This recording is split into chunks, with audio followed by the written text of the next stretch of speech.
With our virtual volunteers, we know that you go through a lot of different things that maybe some of the people on the ground don't go through. And that would be issues with internet, computers, laptops, tablets, you name it. So, what we wanted to do today was just go through a little bit of what you might experience and how we can manage it.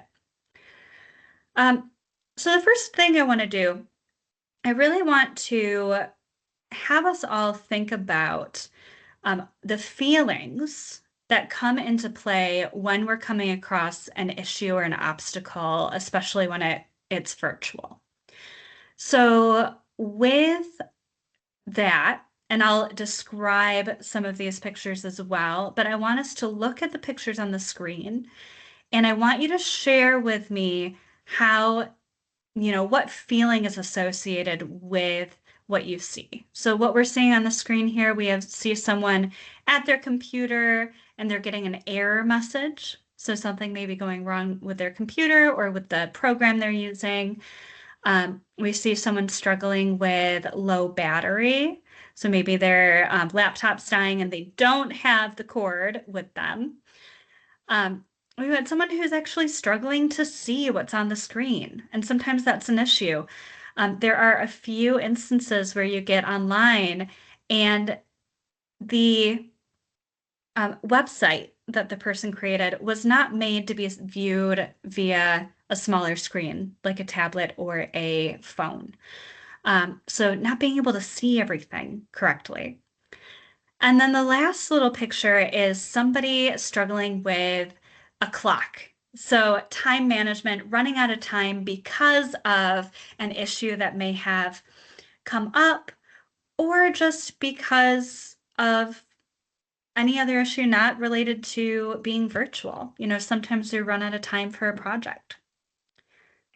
So I did see a few things in the chat, but how do those things make you feel? So there's something in the chat. They did say stress and annoyance. And I did share this on the last meeting that we had. The one with the time. I know for me, I would love to just pull that clock back and not literally. I just want to pause time for just a minute, gather my thoughts before proceeding. And it looks like we have some frustration coming in. Definitely. So stress, frustration, and I think annoyance can be a really good one to describe what it's like to come across an issue like this. Oh my gosh, yes, Miriam, I relate to not having enough time due to computer glitches. Oh, Yes, Miriam, you and I are the same. yes. So we're going to revisit or visit that in just a little bit. So I want you to keep this in mind that we need to recognize how it makes us feel because the way we feel usually leads to how we act or react. So, acknowledging how these glitches and these issues make you feel is really important in helping you solve and get past these issues.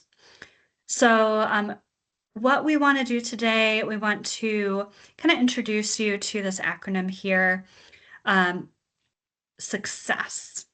So I'll go over what each one means. So the S is see your goal. The U is understand your obstacle. C is create a positive picture. C is clear your mind of self-doubt. E is embrace the challenge. S is stay emotionally centered. So be aware of your emotions and not let them get the best of you. And the second S is stay on track.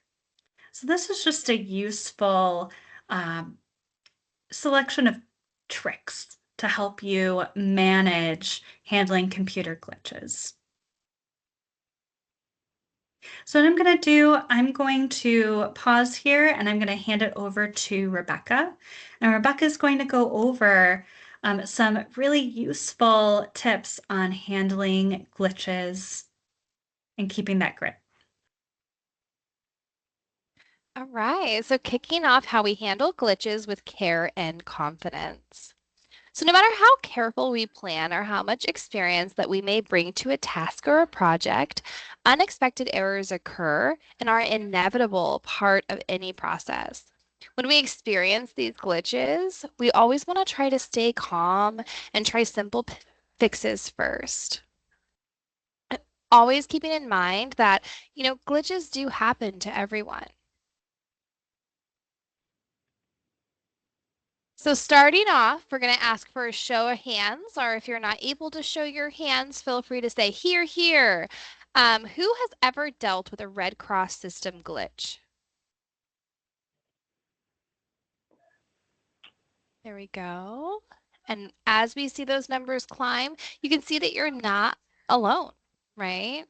I know I experiencing glitches, I would say not necessarily daily, but when they happen, I sometimes multiple happen for me the same time.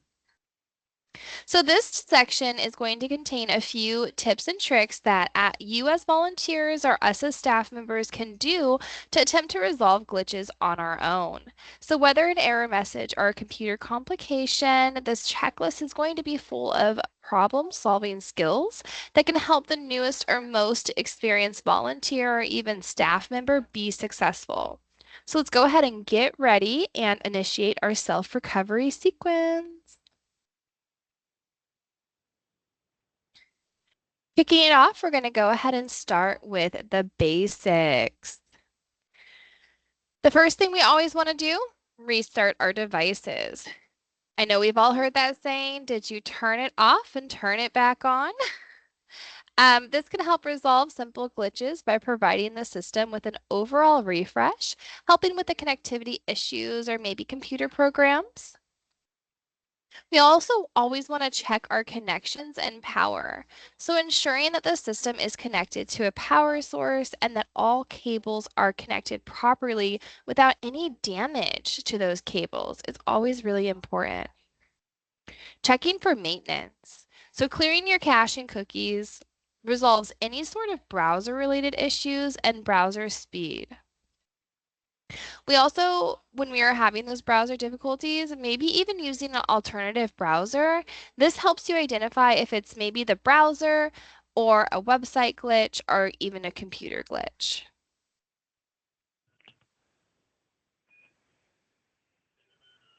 And then we're going to move on to troubleshooting connectivity issues.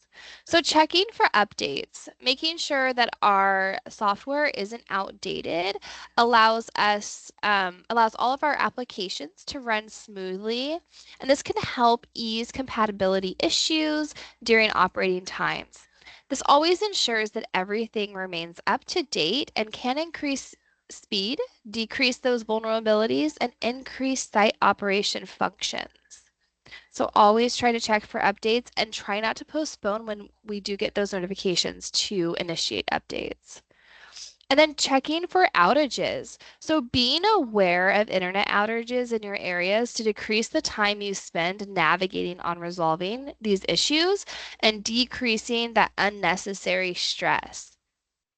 I know this happened for me. All of AT&T went down and it was down for almost an entire day. But the way that we noticed was because we are a streaming family and our TV just gave us an error message as if it was the TV and not necessarily our internet. Then always trying to restart our network devices. So this would be like those routers and modems that we have that give us that internet capability. You can unplug your modem or router for about 60 seconds to allow the device to properly reboot. Restarting your router kind of does the same thing as restarting your computer. It allows it to work fresh and work at its best speed. And then of course, testing multiple devices. I have multiple phones and a computer and a tablet. So usually when I'm having issues with like my web browser, I always want to make sure that it is working on another device. And then if the only issue is occurring on one device, this allows you to identify if it's maybe a system related issue. And then we can begin our next steps on what to do next. Some important considerations that we want to have as we guide ourselves along this checklist for system errors is always using our OneDrive to store all ARC related documents. So keeping the personal devices free from clutter allows our personal devices to run more smoothly. Deleting all those unused files. So fuller hard drives, our applications will struggle and run slower to load programs in a timely manner if they are full to capacity. And then always improving maybe that router placement for better signal. I always have a tendency, my router is in the back bedroom. So sometimes if I close the door, it cuts that signal in half. One of my favorite things recently was that I had put a teddy bear in front of my router. We were cleaning up and I put this giant teddy bear. And the minute that we were having those connectivity issues in the front room, I noticed that, oh, maybe this shouldn't be in front of it. And it works a lot better now. And then it's always important to understand that Chrome works the best when trying to operate ARC websites.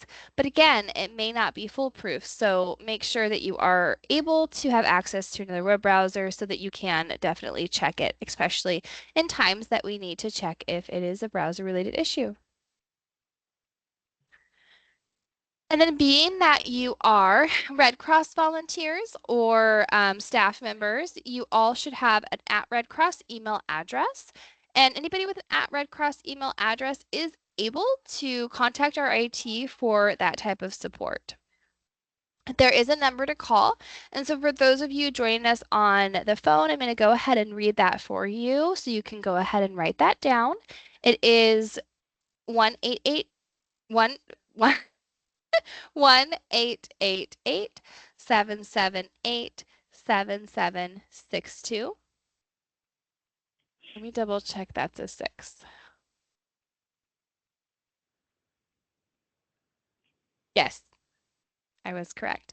And then you can also travel to our OneSource website, and there is an IT portal on our OneSource website, and it allows you to indicate that you are a volunteer or employee with an active Red Cross, and it also has the option for you to do a live chat option.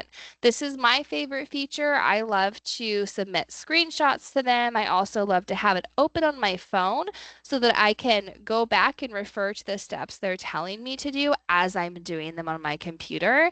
If not, sometimes, I'm a big multitasker, but task focused things like this, tech jargon is not necessarily something that is in my wheelhouse. So I always try to be able to read it the best I can, helps me comprehend what to do next a little bit better.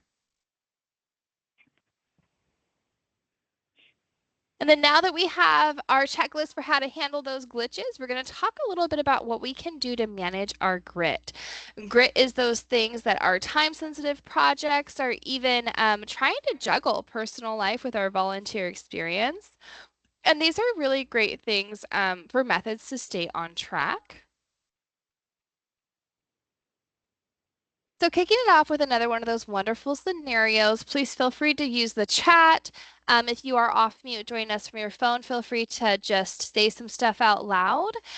Maybe raise your hand to come off mute, whatever works for you. We are kind of a smaller group, so as long as we're participating, that is great. So starting off with a scenario, we were just assigned a large project where the start where trying to identify where to start is starting to stress us out. So what tactic would you use before you get started to make the project more approachable? So just to summarize, I know that I had said that a little bit weird. We have a large project that was assigned to us. It's super big, and we're just not really sure where exactly we want to start, how to break that out. So what tactic would you start immediately using for this type of scenario?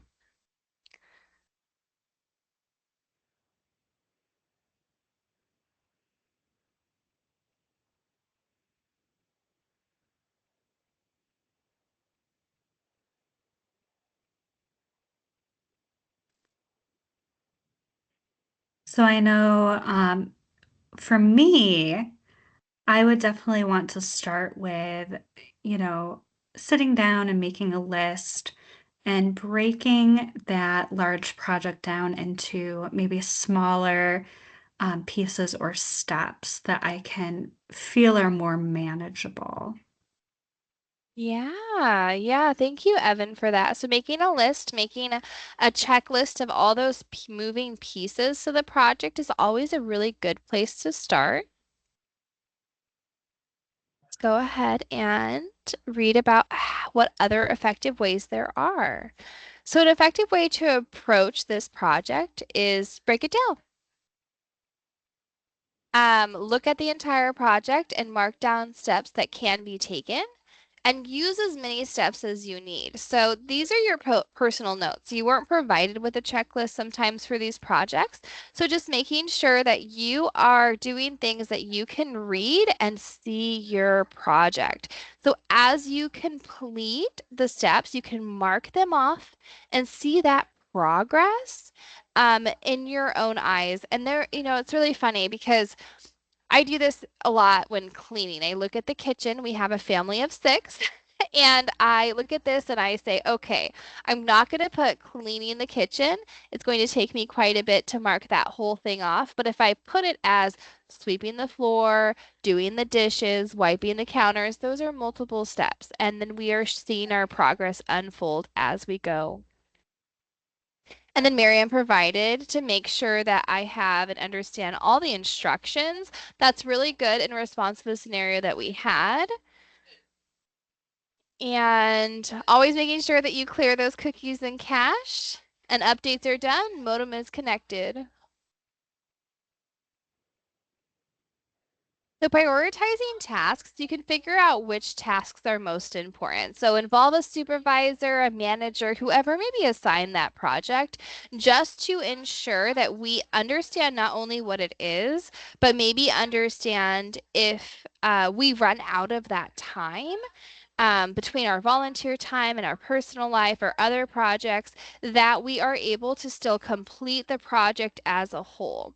So deciding which tasks are most important and valuable for the success of this project, asking those questions and feeling comfortable to ask those questions.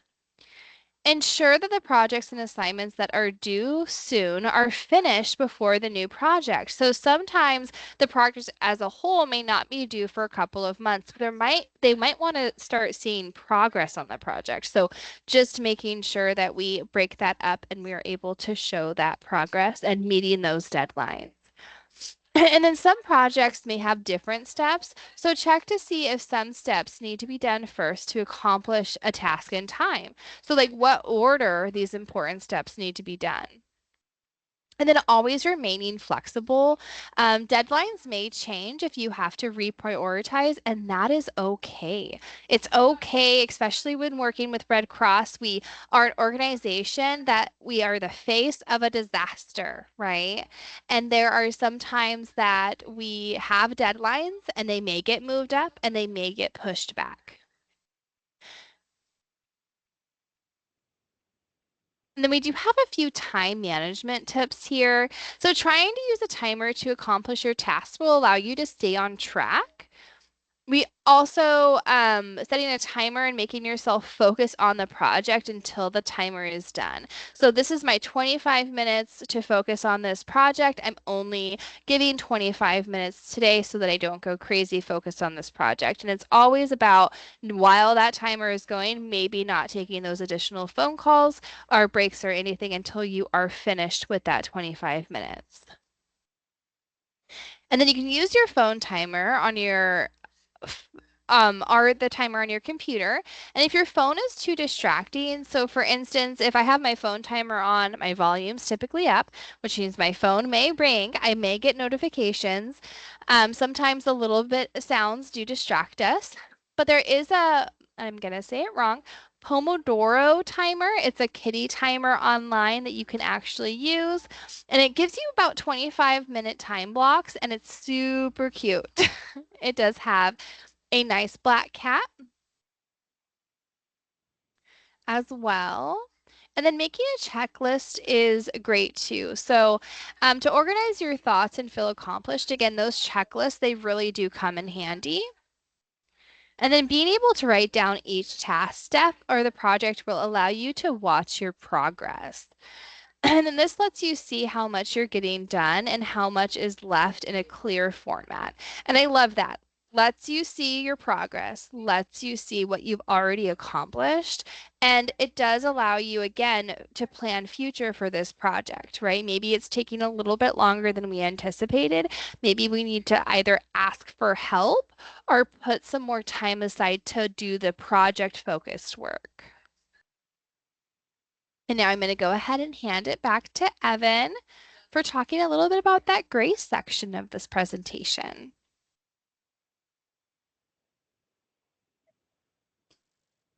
Thank you, Rebecca. So, like I said before, we're going to come back to the idea that the emotions and the thoughts that pop up during these sometimes frustrating moments, it's really important to acknowledge them and work through them before we react in a way that either harms us, others, or just doesn't help solve the problem, right? So, what's super important is just giving ourselves grace.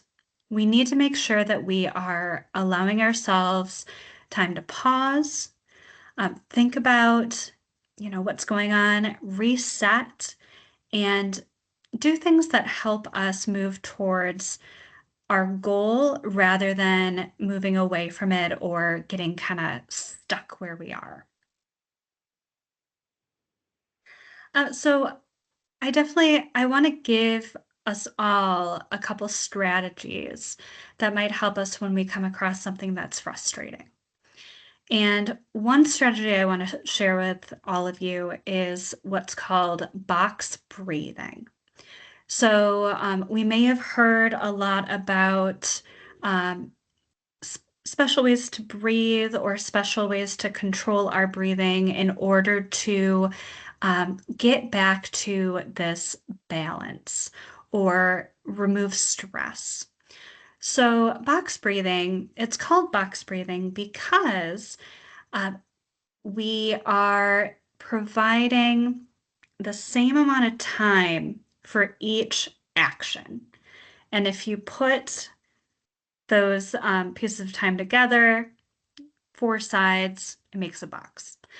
Um, and so what I'm going to ask us to do is actually do this twice together. The first time I am going to count out loud and kind of lead us through box breathing. And then the second time I'm going to do it with everyone. So the best thing to do is if you're sitting down, try to get into a comfortable position. So you don't want to be slouching when you're doing this because our lungs need all the space they can get to breathe in and out.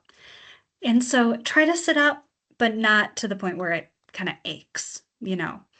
So sit up, put your feet on the ground if you can, or if you're more comfortable, you can sit crisscross, whatever works for you. You can also do this standing up. And so just standing up kind of straight, good posture, and focus on breathing. So what we're going to do is we are going to breathe in for 4 seconds. We're going to hold that breath for 4 seconds. We're going to breathe out for 4 seconds and then again hold for 4 seconds. And doing this not only helps us focus on something other than the problem, so we're focusing our mind on something our body's doing, right? But having this equal amount of time spent on each one also helps us slow down. And that's why box breathing is actually so great. All right, so let's get ready. Again, I'm going to count out loud for everyone, and then the second time we do it, I will do it quietly with everyone. So breathe in, 2, 3, 4. Hold. 2, 3, 4. Breathe out. 2, 3, 4. Hold. 2, 3, 4. So think about how you're feeling, and let's do it again. And after the second time, I want us to take note of if we feel any differently than before. And go.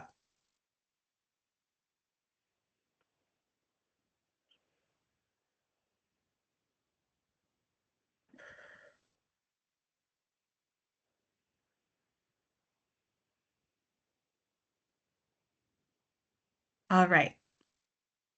So we hopefully were successful twice in box breathing. Real quick, just share with me, how do you feel? Do you feel any different? Did it help you relax, or did it stress you out more? Not all strategies are going to work for everyone, but this is a really useful strategy. It helps me slow down because I can think one of the biggest issues I have when I come across a problem is sometimes I'm go, go, go, go, go. And I need to slow down just a bit and really take some time and not get overwhelmed. All right, so that's box breathing. Another thing that can be really useful in helping us maintain composure and positivity in the face of adversity is affirmations. So, affirmations, it's literally just a sentence or two, or even a whole mantra, but usually it's just a short little thing of focusing on the positive. So it could be a positive thing you say to yourself in the morning. It could be related to you. It could be related to family or friends or the universe. But what affirmations do is help us focus on the positive without getting bogged down by what's stressing us out or what feels negative in our lives.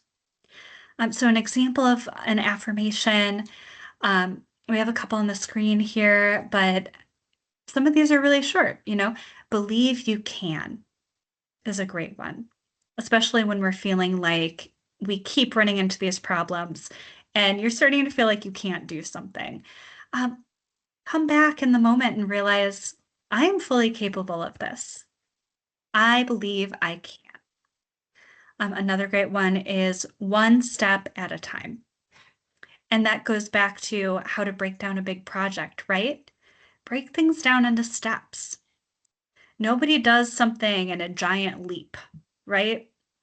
Break it down into doable steps that make us feel less overwhelmed. So try practicing affirmations during daily routines. This can help us build confidence, especially for when things are getting a little difficult. And then besides, breathing strategies and affirmations, make sure you're giving yourself breaks. We all need breaks, multiple ones throughout the day. And what these little breaks do, or a big break if you can take one, is it allows you to step away from work or any problems you're coming across or stress because you're running out of time.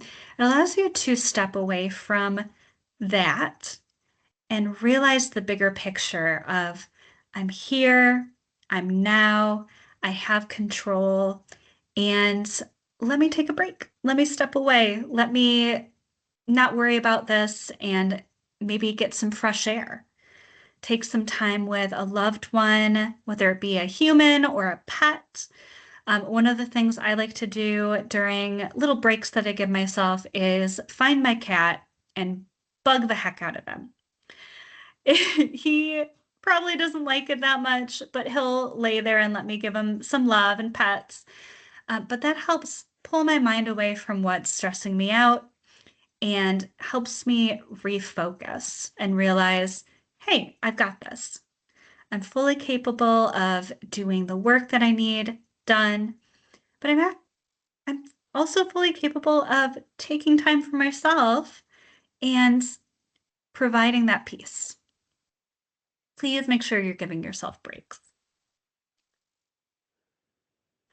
And then another strategy I really want to make sure we're utilizing, please reach out to people. Please talk. Please communicate. Maybe we're not great communicators. Maybe we over communicate no matter what your style is. Make sure that if you're getting stressed out or bogged down, or if you've come across an issue you really don't think you can solve on your own, do not clam up. Make sure you're sharing it with someone. So if you're running out of time with a project, go to that project manager, go to the person who gave it to you, and let them know. And be real with them. Try to give them some data. So let's say, hey, you gave me a week to complete this form. I had something pop up, or, I'm working on it and I just need a little more time. Can you give me until Monday? Or can you give me 2 more days? Whatever it is. Try to envision how much more time you need and communicate that. And same goes for if you're stressing out. If you're having a really hard time and you're starting to get sad or frustrated, find a buddy to talk to. One thing I love about the American Red Cross is you are never truly alone. You have a huge group of people who are here to support you. So please, please, please reach out to someone if you are in need. And then just be open to also being that person to reach out to in need. And that's how we can succeed, as a community. Um, so when we're facing errors, when we're facing glitches, specifically virtually, try to remain calm and positive. And that's where acknowledging our feelings comes into play. If we recognize where we're coming from emotionally, we can help, we can try to control how we communicate with others. I know when I get really frustrated, sometimes I come off as short to other people. And I want to make sure I'm not being rude.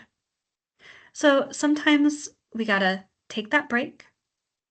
We got to think to ourselves, okay, how am I going to approach this person? How am I going to approach this issue, this glitch, whatever we're coming across? Am I going too fast and am I going to snap at somebody? Okay, let's rein it in. Let's figure out what we can do so that everyone's going to have a positive experience and I can get a solution to my problem and they can feel like they gave me some help, right? So clearly state the need that you have to the other person.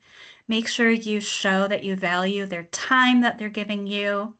And hopefully they're sharing that they value the time you're giving them as well, right? And then always, don't forget to show gratitude. What we're doing here for the American Red Cross is amazing, and we have to make sure that we're giving other people gratitude, but also give ourselves gratitude. So before we finish up, and I want to make sure I respect everyone's time, we've got about 3 minutes left. What I want to do is ask that you all utilize the chat or come off mute and share. But I want you to share your experience coming across a glitch or an issue or anything that we've talked about virtually. And then share how you went about solving that problem. So I'll give us some time to think of an example.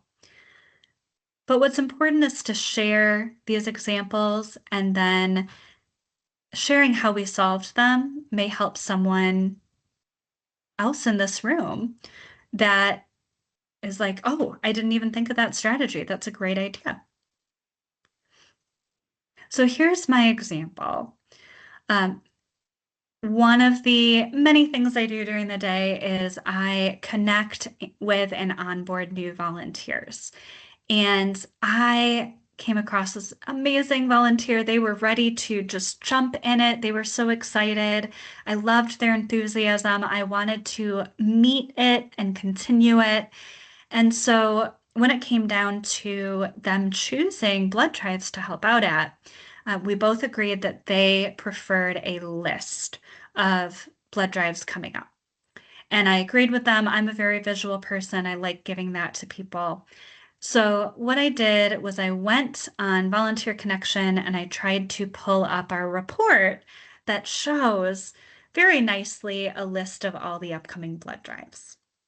And so I click on the report, I click on the state, and typically when I click on the state, it gives me a list of counties. But it didn't give me a list of counties that day. It just sat there and it wouldn't let me choose anything. And so I refreshed my computer and I turned it on and off, which are a couple strategies that Rebecca shared with us, right? And it still wasn't working.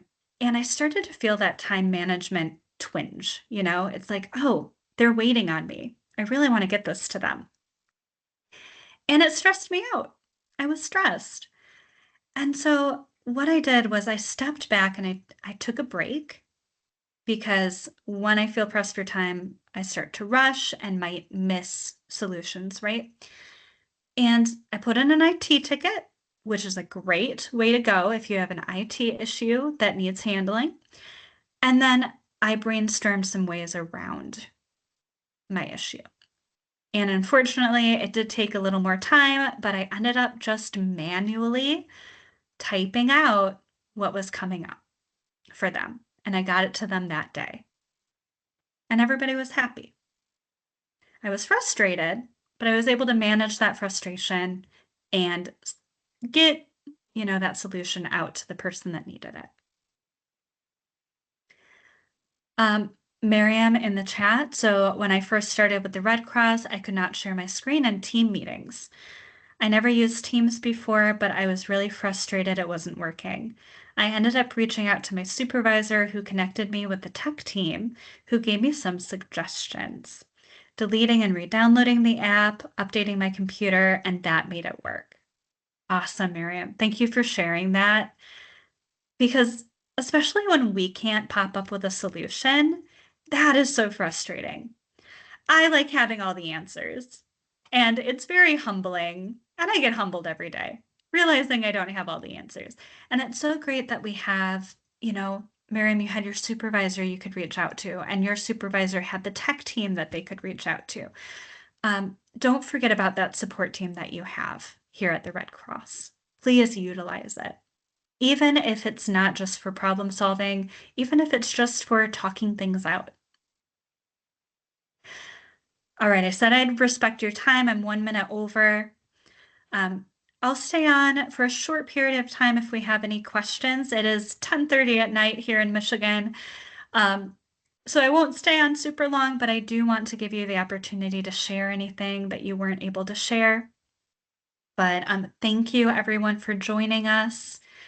And thank you, Rebecca, for joining me today. And I hope you all have an amazing night. Thank you.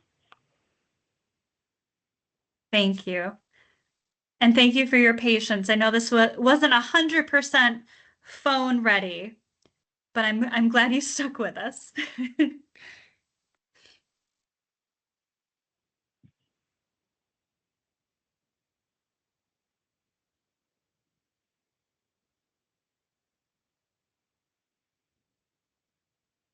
Thank you, everyone.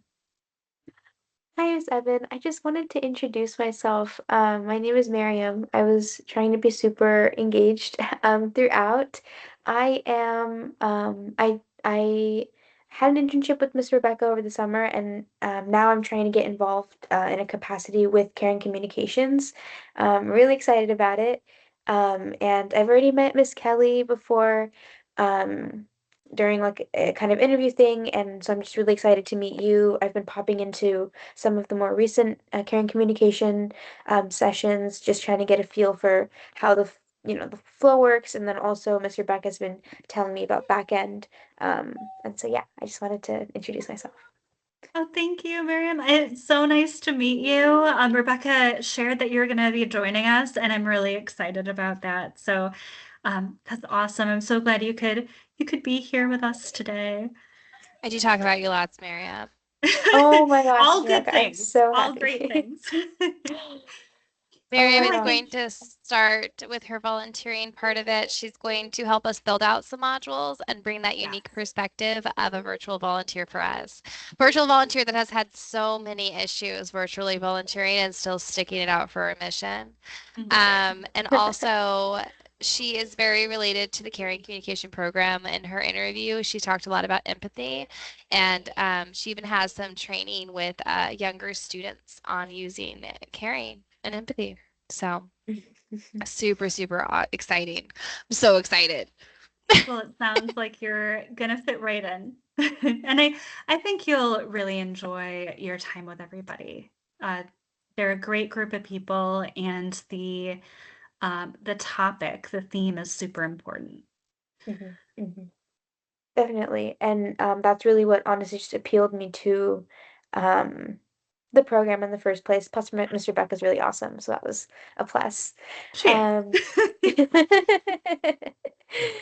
um, all right, awesome. I have to head out. But it was really lovely meeting you, and it was great seeing you again, Miss Kelly and Miss Rebecca. Take care. Bye. Have a Thank great you, Thanks, day. Miriam. Have Good a to good see You night. you. too. You Good too. night. Bye. Good Good night. night. Good Evan, go get night. some rest. Kelly, you go get some rest too. My goodness, it's only 7:30 over here. And we I had think afternoon. We had I think Evan and I are gonna afternoon have a party napping. Yeah, let's go party. for Yeah. sure. I'll meet you in Lansing. Oh my gosh. I have All toddlers in right. their See high you chairs see in you the in an living hour and a room. half. Right. Oh my goodness. I don't Great know what's job, going you on. all. You guys are so funny. You're gonna go take a nap right now, or go to sleep right now. And I I'm just gonna had take an a long energy nap. drink. Yeah, you should take a long nap. Don't have I an had to energy drink an drink, energy girl. What in drink. the world? We had to. You thought it was, yeah, no, I had to do it because we had a nap after school, and I accidentally Oh. fell asleep with the kids too, and so we didn't wake up until like Accidentally. 5:30. Uh-huh. 5:30. We got out of school. We napped at 3:30. We had a 2-hour afternoon nap, so we are Uh-oh. up Yeah. until midnight, and Oh boy. I'm still tired, so I had to energy. Um, Weirdly enough, I went the opposite route and I made myself sleepy time tea before the module, which I'm like, what am I doing? But I'm not sleepy.